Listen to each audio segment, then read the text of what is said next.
Bonjour à tous, je suis le professeur Anouk Amestoy, je suis professeur de psychiatrie de l'enfant et de l'adolescent à Bordeaux au Centre Ressources Autisme qui se trouve à l'hôpital de Charles Perrins et je vais vous faire une courte capsule sur le repérage des troubles du spectre de l'autisme, principalement chez l'enfant de moins de 6 ans. Alors, je ferai une brève introduction et un rappel épidémiologique, et ensuite on reprendra ensemble les définitions et les principaux signes cliniques, en tout cas catégories de signes cliniques, pour arriver enfin à la question du dépistage et du repérage. Des signes d'alerte chez les enfants avant et à 24 mois, avec un petit focus sur le mChat, le chat, les cahiers cocons, les brochures d'adressage pour le repérage des TND à la PCO. On reprendra les points de vigilance ensemble. On fera aussi un petit focus sur la clinique et les signes d'alerte pour les enfants un peu plus grands, âgés de 3 à 5 ans. Et on reprendra peut-être aussi les grandes lignes de la conduite à tenir après le dépistage. Donc pour resituer un peu la question de l'autisme. L'autisme fait partie donc des 7 troubles du neurodéveloppement qui sont apparus dans les nouvelles classifications. L'autisme concerne une naissance sur 100, c'est un trouble qui est fréquent. Le sexe ratio est en défaveur des garçons. On estime qu'il y a à peu près 3 garçons pour une fille qui présentent un trouble du spectre de l'autisme. Je tiens à rappeler que le diagnostic de l'autisme, il est clinique. Il n'y a pas de signe pathognomonique ni d'évaluation ou de bilan fonctionnel ou complémentaire qui permettent de signer définitivement le diagnostic. Celui-ci est médical. Malheureusement, le repérage est encore tardif, alors que ce qui est actuellement décrit dans les recommandations internationales et françaises, c'est que le diagnostic il est possible dès l'âge de 2 ans chez les enfants. Donc on parle d'un trouble donc, qui correspond à 1% de la population, donc une vraie signe d'alerte pour les questions de santé publique. Cela concerne des enfants et des adolescents, des adultes à tous les âges de la vie et qui appartiennent à toutes les classes sociales.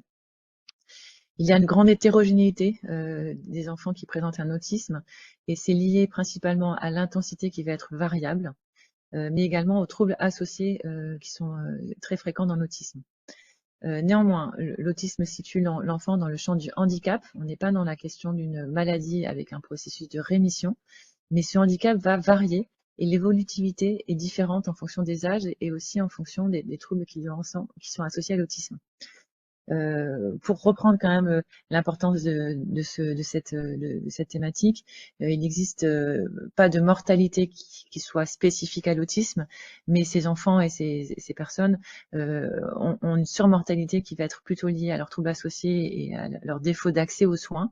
Et on parle d'une surmortalité qui va être associée à 17 ans de réduction de l'espérance de vie quand l'autisme n'est pas associé à un trouble de l'intelligence, mais peut aller jusqu'à 30 ans quand il est associé à un trouble de l'intelligence.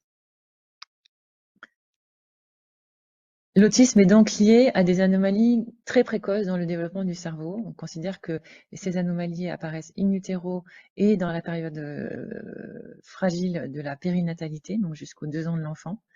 Il n'existe pas de traitement médicamenteux de l'autisme, mais il existe de nombreuses recherches sur l'amélioration des symptômes qui sont décrits dans ce trouble. Je l'ai dit tout à l'heure, il existe de nombreux troubles associés à l'autisme comorbides, principalement des troubles du sommeil, de l'alimentation, qui peuvent aussi donner lieu à des troubles de l'oralité, entre 70 et 80%,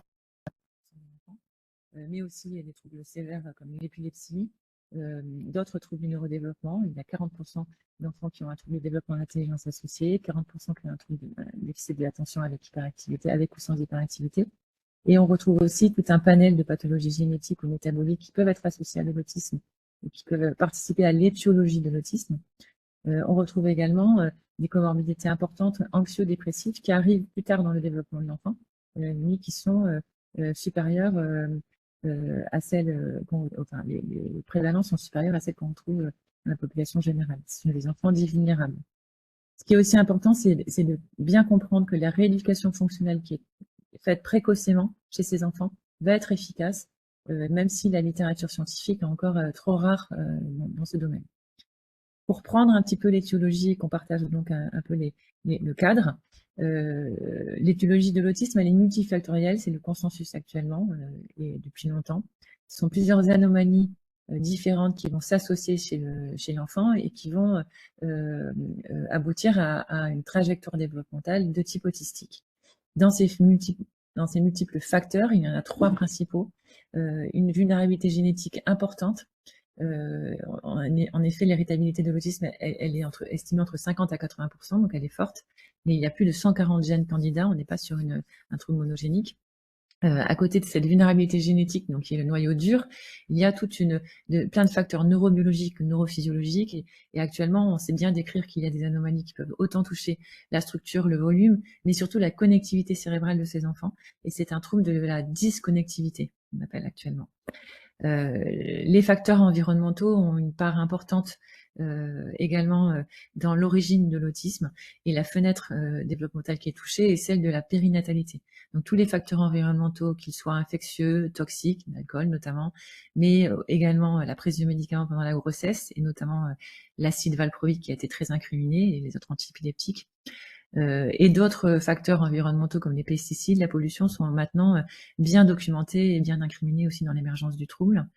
Ce qu'on sait aussi, c'est qu'il y a probablement aussi des origines immuno-allergiques précoces qui peuvent aussi être incriminées. Et l'ensemble des traumas de ce moment de développement de l'enfant, qui seront aussi autant des traumas neurologiques ou vasculaires qui vont être responsables de stress oxydatif, qui vont également toucher le développement cérébral à cette période.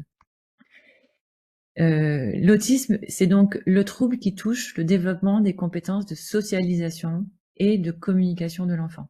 On l'a vu, les autres TND vont toucher d'autres branches du développement de l'enfant.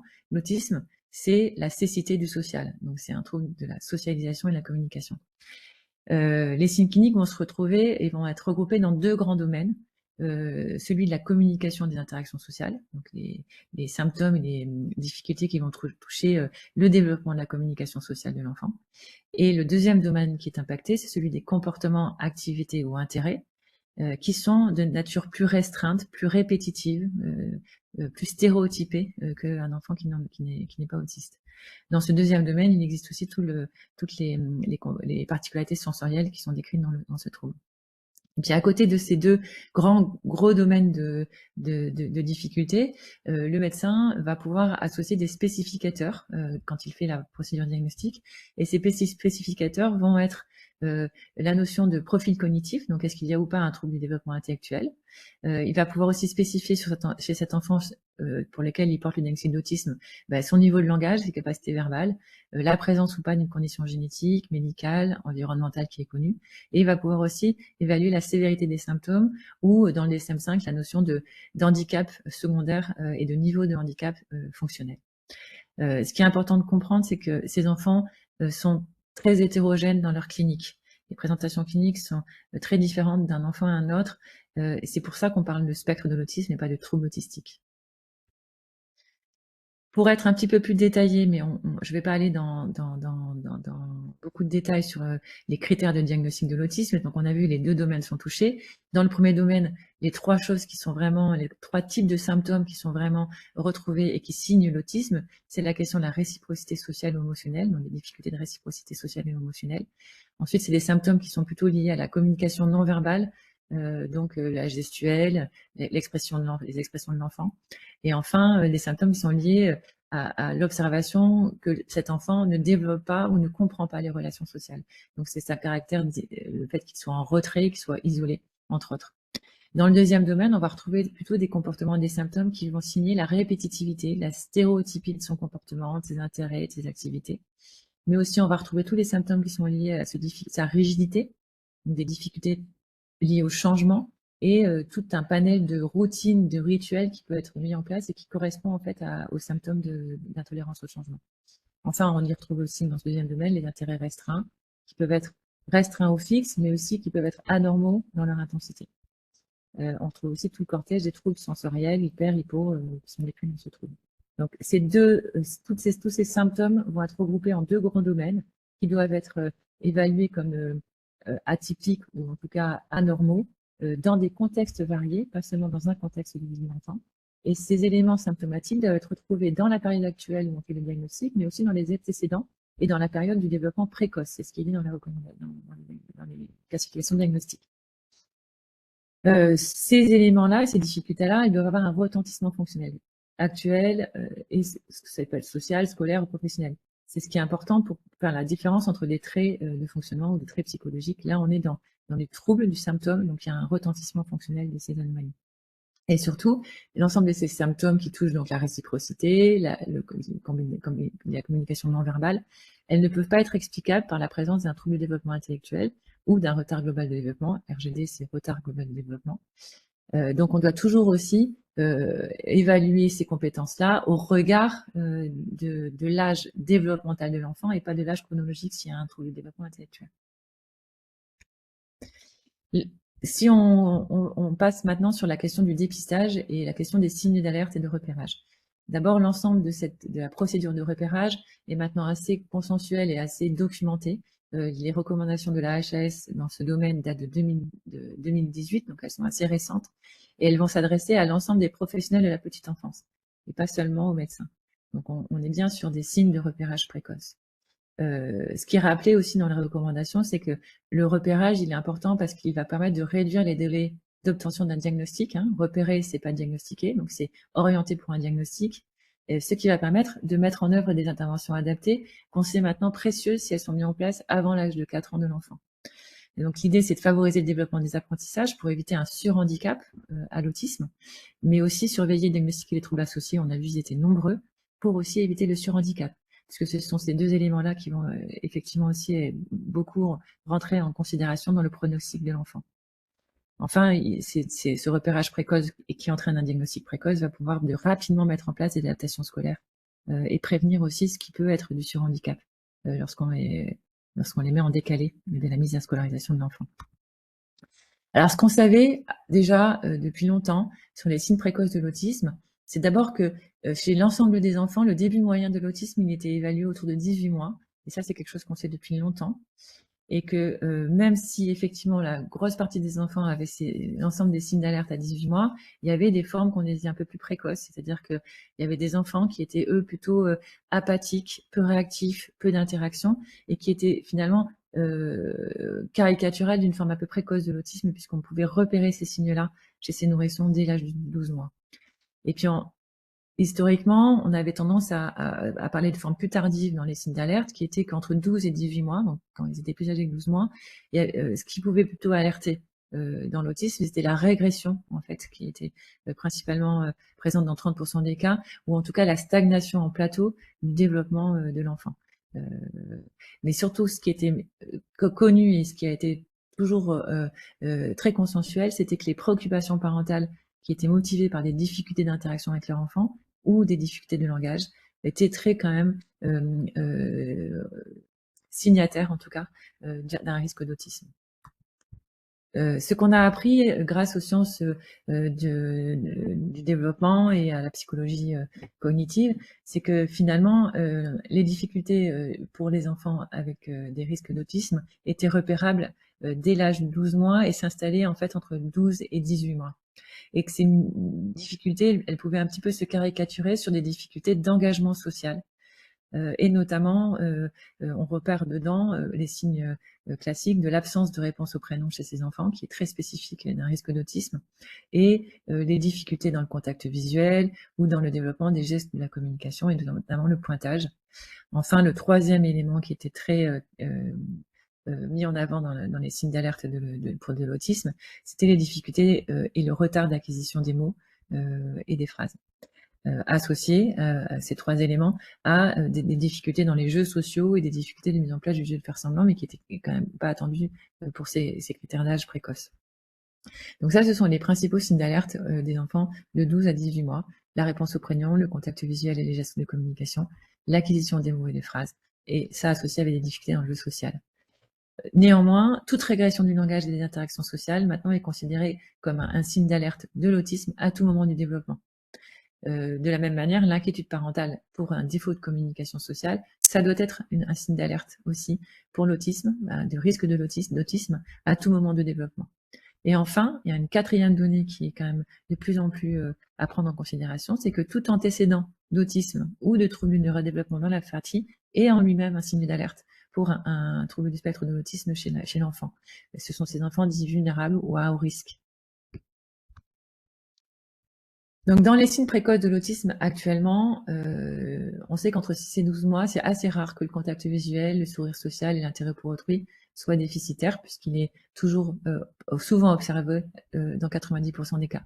Les petites particularités qui existent à cette période sont des particularités autour de la coordination oculo-manuelle et les formes de réactivité motrice avec des espèces d'hyperactivité, avec de l'hypertonus ou des choses comme ça, ou des petites difficultés motrices très fines, mais que ces choses-là, elles étaient finalement subtiles, très subtiles et elles étaient difficiles à attribuer pour une forme formellement pour une valeur d'alerte.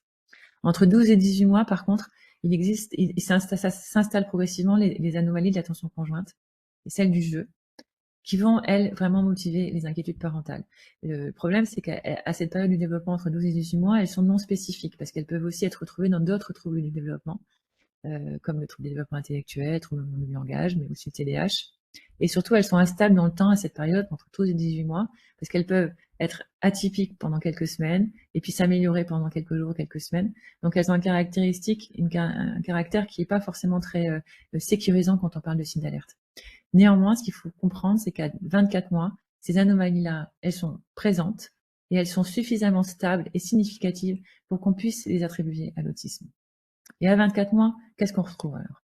On retrouve dans la première dimension communication sociale qui est touchée dans l'autisme, une absence de pointage, des difficultés de régulation et de modulation du contact oculaire. S'il est présent, il est mal modulé.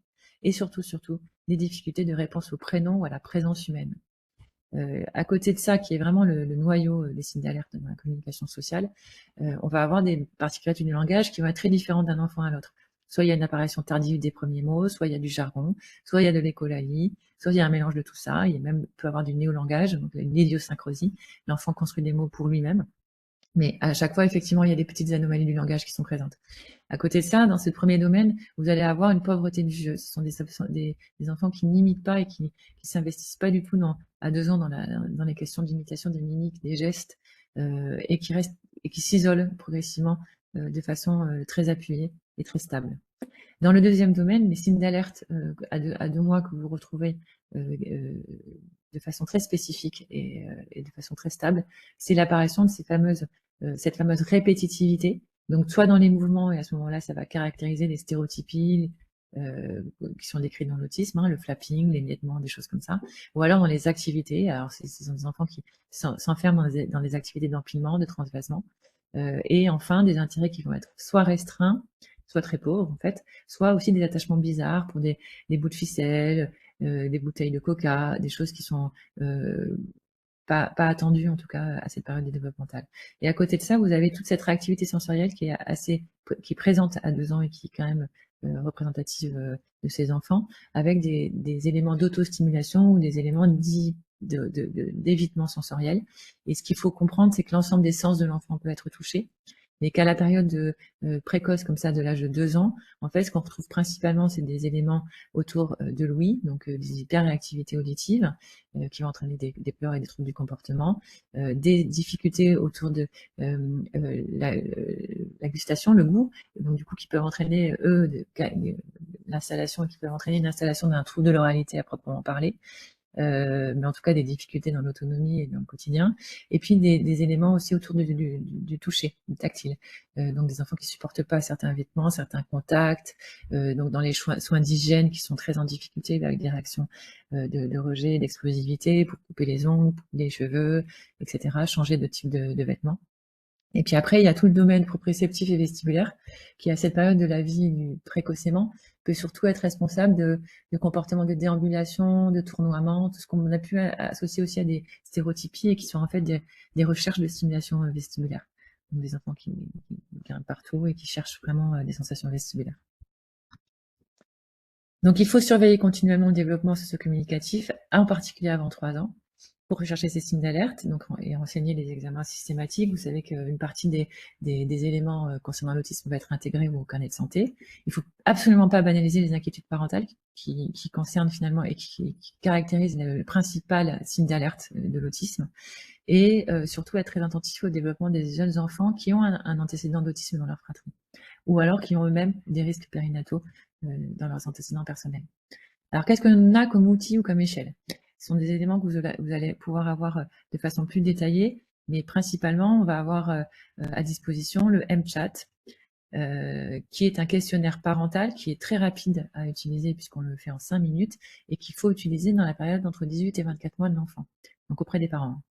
Ce sont 23 questions fermées qui vont permettre d'interroger la réciprocité, on a vu, sociale, le langage, la motricité. Ça va définir des risques d'autisme, d'accord, s'il y a plus d'échecs de 3 items, etc. Mais ça va aussi pouvoir, et c'est une échelle qui manque de spécificité, même si elle est très sensible, puisqu'on va pouvoir aussi dépister des enfants qui ont un retard global, un trouble de développement intellectuel ou un trouble du langage. Donc voilà à quoi cela ressemble, et c'est associé à un algorithme qui permet de vous aider à savoir s'il faut refaire le test, etc., et savoir la conduite à tenir. Voilà.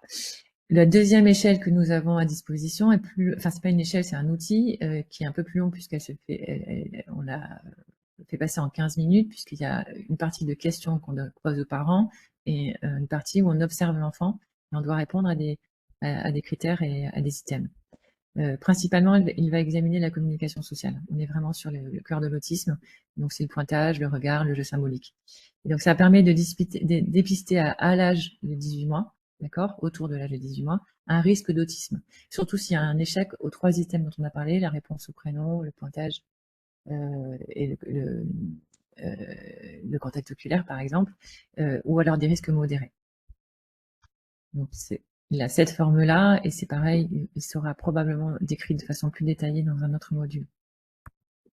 Vous avez surtout à disposition les cahiers cocons qui sont proposés pour les enfants de 18 et de 24 mois, avec les sections qui concernent la socialisation et le langage, et qui vous permettent de vraiment explorer la réciprocité et le langage de l'enfant.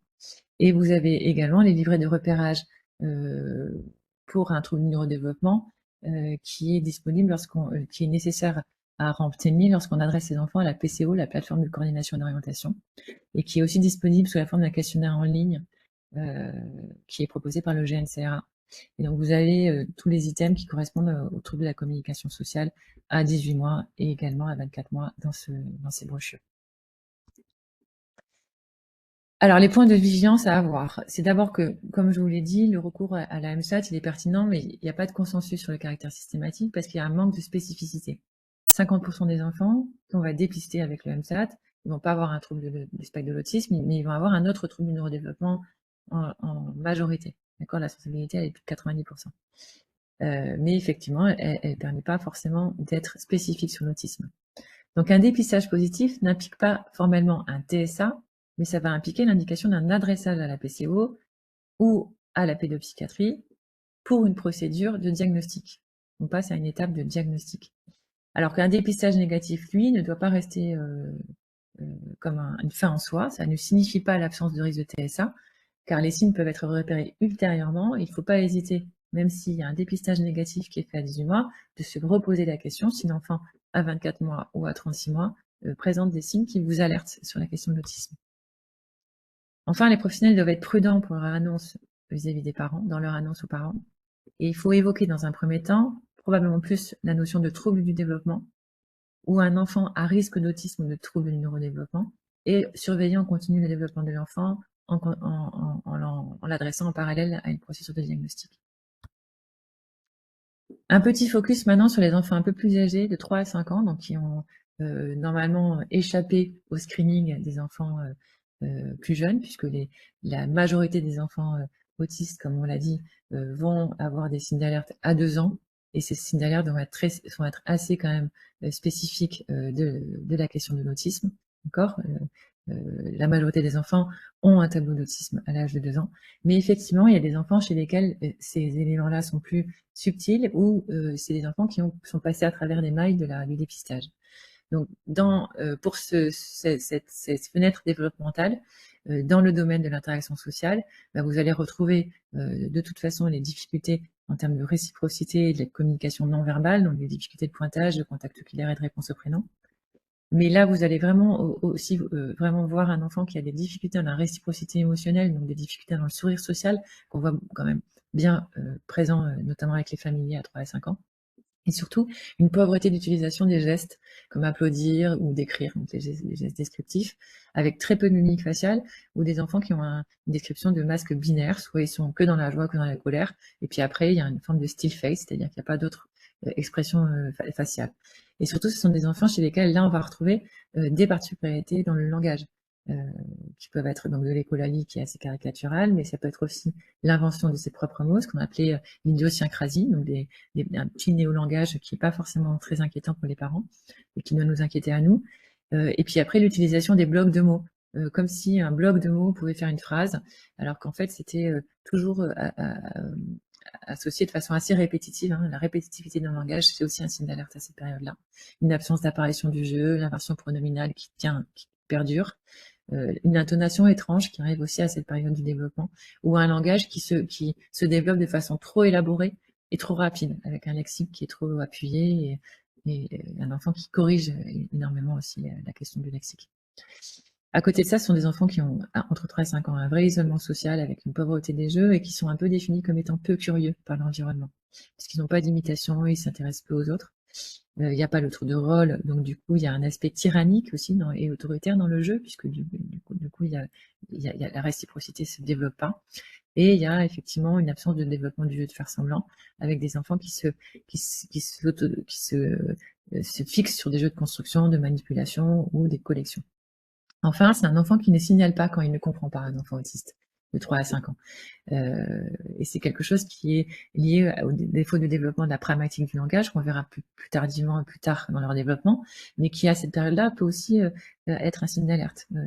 Un enfant qui ne signale jamais, qui ne pose aucune question sur comment faire les choses. Au niveau des comportements, activités, intérêts restreints, ou de la sensorialité, à 3 à 5 ans, on retrouve effectivement la notion de répétitivité dans le jeu, dans le langage, dans le mouvement, on l'a vu. Et puis, en fait, ce sont des enfants qui peuvent aussi être définis comme un peu trop autonomes, puisqu'il n'y a aucune demande d'aide, il n'y a pas de réaction à la douleur de fait de leur particularité sensorielle, ou en tout cas des réactions atypiques. Il y a peu de recherche du réconfort, puisque ça, c'est de la réciprocité émotionnelle. Il n'y a pas beaucoup de partage d'attention, c'est pas des enfants qui viennent montrer ce qu'ils ont fait ou qui attirent l'attention de leur environnement. Et donc, il n'y a pas de contamination émotionnelle, donc aussi, ils sont toujours décalés, des moments de fête, des moments de tristesse. Donc, c'est des enfants aussi qui peuvent donner l'idée d'être hyper matures, alors que ça aussi, ça doit être un signe d'alerte à cet âge-là. Enfin, l'hyperactivité comportementale, le fait qu'il y a une explosivité et une auto-agressivité qui peut arriver, c'est aussi des signes d'alerte, surtout quand cette réactivité comportementale, elle est finalement liée au changement de routine, les changements de trajet, les changements de mobilier, les changements de quotidien, le petit frère qui arrive à la maison, etc., qui naît, ou les changements de scolarisation. Donc, toute cette explosivité, ces difficultés au changement, à la nouveauté, les vacances, les changements de vêtements, etc., aux transitions, les transitions dans les températures, les transitions dans les lieux, toutes les transitions. Et enfin, de l'explosivité à des stimulations sensorielles, donc des réactions bizarres à certains bruits ou à certaines stimulations sensorielles qui peuvent paraître étranges pour l'environnement. Et enfin, c'est à 3 à 5 ans, on a aussi ce comportement de fascination ou refus sensoriel, rester hypnotisé sur des éléments de leur environnement. Donc l'ensemble de ces signes d'alerte vont caractériser un dépistage positif. Et ce qui est important à bien mettre en place derrière, c'est d'abord effectivement les questions de diagnostic différentiel et donc la question d'un avis ORL et neurologique, surtout s'il y a les signes d'appel, pour écarter la question des défis sensoriels, différents génétiques ou d'épilepsie. Enfin, c'est surtout orienter cet enfant qui est à risque, d'accord, de troubles du neurodéveloppement ou d'autisme vers la PCO, la plateforme de coordination d'orientation, ou vers les équipes pluridisciplinaires de pédopsychiatrie, pour qu'une procédure diagnostique puisse conclure sur le risque. Enfin, dans l'attente, ce qui est possible aussi de faire, c'est un bilan orthophonique d'investigation du langage oral et de la communication. Ça, c'est dans les préconisations, histoire d'avancer un petit peu sur l'exploration du profil de l'enfant. Il est aussi tout à fait adapté de conseiller une socialisation en crèche ou en aide de garderie, surtout quand l'enfant a effectivement moins de 3 ans, et de commencer à orienter aussi le bilan somatique associé et d'explorer les troubles associés qui sont très fréquents, et notamment le sommeil et l'alimentation. Tout ça dans l'idée de limiter les surhandicaps. Ça, ce sont des recommandations aussi de 2018. Vous avez ici la plaquette pour la plateforme de coordination d'orientation, donc où adresser ses enfants. Là, c'est sur la plaquette du 33, mais il existe dans chaque département une plateforme 47, 40, etc., 64. Je vous remercie beaucoup pour votre attention.